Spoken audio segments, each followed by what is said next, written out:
وإذا قرئ القرآن فاستمعوا له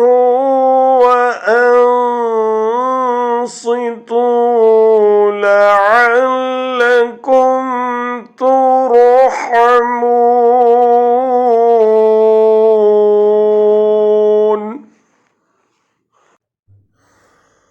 وإذا قرئ القرآن فاستمعوا له وأنصتوا لعلكم ترحمون. जब कुरान पढ़ा जाया करे तो उसकी तरफ कान लगा दिया करो और खामोश रहा करो, उम्मीद है कि तुम पर रहमत हो.